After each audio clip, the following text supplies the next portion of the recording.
What if the person you're hiding something from is also hiding something from you? In this dance of deceit, who leads and who follows?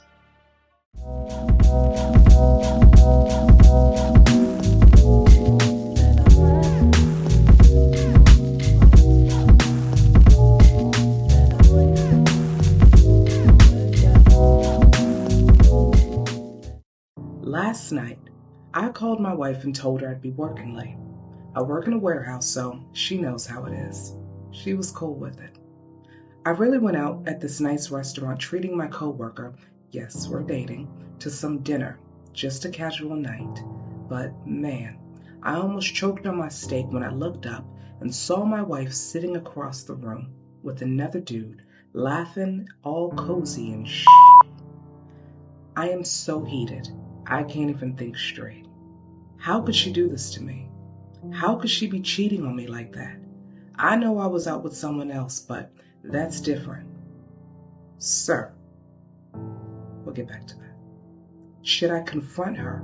What do I say? I can't call her out without blowing up my own spot, but here's what's trippy. When I got home later, my wife acts all normal and randomly says, "So how was dinner?" Wisdom. In all honesty, I froze because she couldn't have seen me. She was on the opposite side of the restaurant. I just need some help figuring out how to handle this. I'm going to call you Randy for random because you did disclose that you do want to remain anonymous. So let's do it. Randy, if you saw your wife, I assure you, your wife saw you. With that being said, I want you to recognize that life mirrors back to us the energies and the actions that we put out into the world.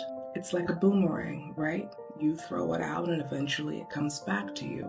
In this circumstance, you went out with someone to dinner who wasn't your wife, and simultaneously, your wife went out to dinner with someone who wasn't her husband. So how do we look at this? This isn't a coincidence. This is a reflection. This is that moment, right? That chance to see our own actions being mirrored back to us through somebody else. Randy, I see your questions. I'm looking right at them, and I'm going to help you navigate this, but I want you to stay with me, okay? This right here is simply a pivotal moment for you to confront not what happened, but why it happened. Everything in you wants to blame your wife. I see it. I hear the tone that you wrote this in. I get it. But before you confront your wife, I want you to confront yourself. You have to ask, why wasn't your relationship good enough? Why did you feel the need to step out of your marriage? What was it that someone else was able to provide for you that you weren't able to get at home? What conversations are being avoided? What in your relationship as a whole is being avoided? Everything starts with self.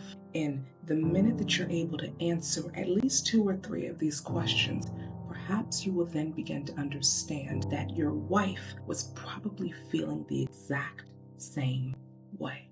Once you've begun to do some of the inner work, then that is when you are able to approach your wife. But don't approach your wife from a place of accusation. Randy, I want you to approach your wife from a place of vulnerability. And I know sometimes that word can be very difficult, especially when talking to men about getting them into a space of vulnerability. But I assure you, if you do it this way, this will either be the start of saving your marriage or beginning the process of signing divorce papers. The ball is in your court.